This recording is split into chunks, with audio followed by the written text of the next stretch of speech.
Thy statutes are my songs in the house of my pilgrimage. O Lord, I remember thy name in the night and keep thy law.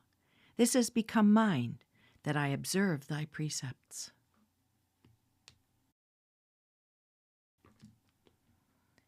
Let your light shine before men in such a way that they may see your good works and glorify our Father who is in heaven. Matthew 5:16.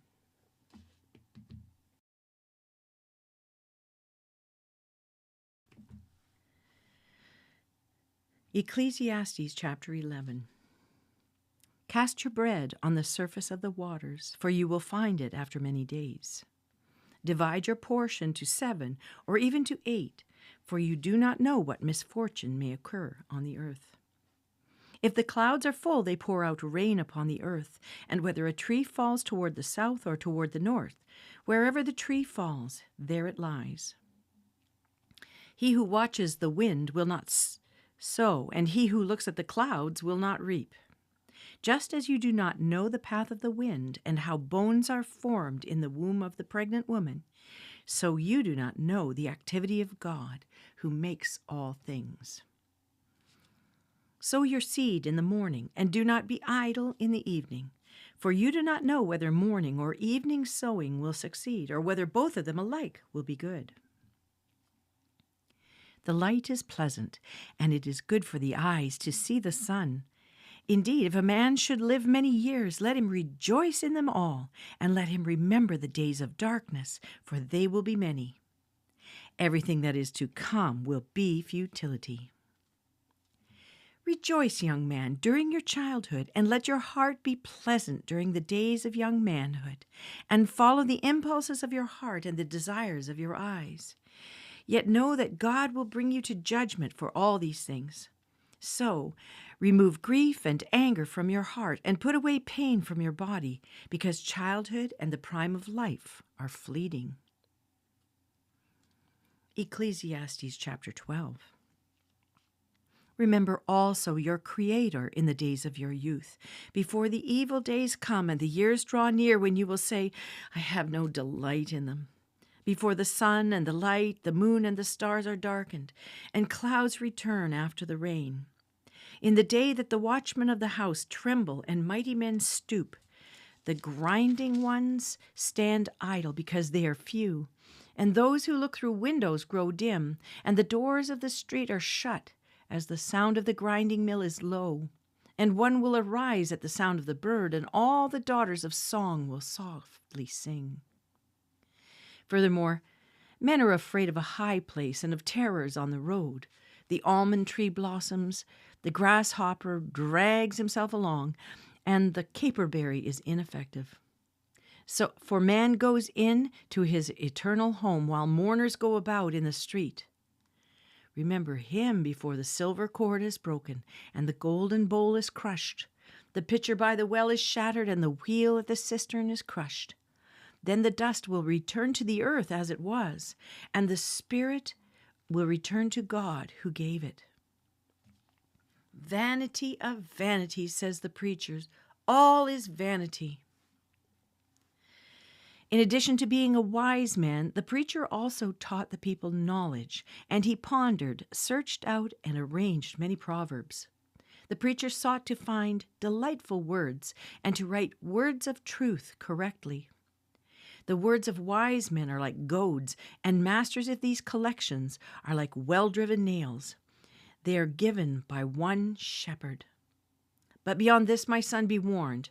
The writing of many books is endless, and excessive devotion to books is wearying to the body. The conclusion, when all has been heard, is, fear God and keep his commandments, because this applies to every person. For God will bring every act to judgment, everything which is hidden, whether it is good or evil. Psalm 103, verses 15 through 22. As for man, his days are like grass. As a flower in the field, so he flourishes. When the wind has passed over it, it is no more, and its place acknowledges it no longer.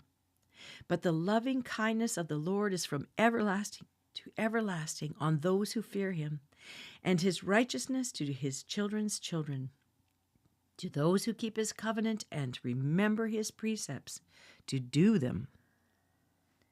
The Lord has established his throne in the heavens, and his sovereignty rules over all. Bless the Lord, you his angels, mighty in strength, who perform his word, obeying the voice of his word. Bless the Lord, all you his hosts, you who serve him, doing his will.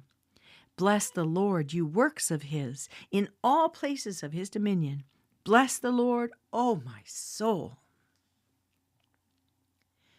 Proverbs chapter 24, verses 13 and 14. My son, eat honey, for it is good. Yes, the honey from the comb is sweet to your taste.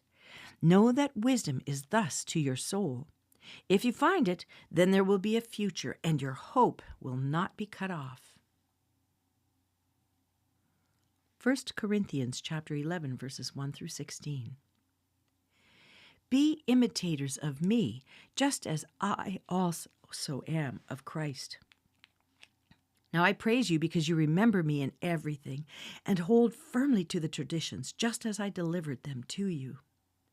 But I want you to understand that Christ is the head of every man, and the man is the head of a woman, and God is the head of Christ.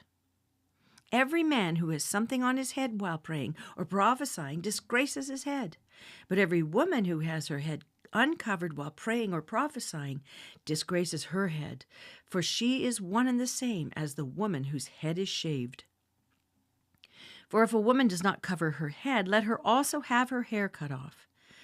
But if it is disgraceful for a woman to have her hair cut off or her head shaved, let her cover her head. For a man ought not to have his head covered, since he is the image and glory of God, but the woman is the glory of man. For man does not originate from woman, but woman from man. For indeed man was not created for woman's sake, but woman for the man's sake. Therefore the woman ought to have a symbol of authority on her head because of the angels. However, in the Lord, neither is woman independent of man, nor is man independent of woman. For as the woman originates from the man, so also the man has his birth through the woman. And all things originate from God. Judge for yourselves. Is it proper for a woman to pray to God with her head uncovered? Does not even nature itself teach you that if a man has long hair, it is a dishonor to him? But if a woman has long hair, it is a glory to her, for her hair is given to her for a covering. But if one is inclined to be contentious, we have no other practice, nor have the churches of God.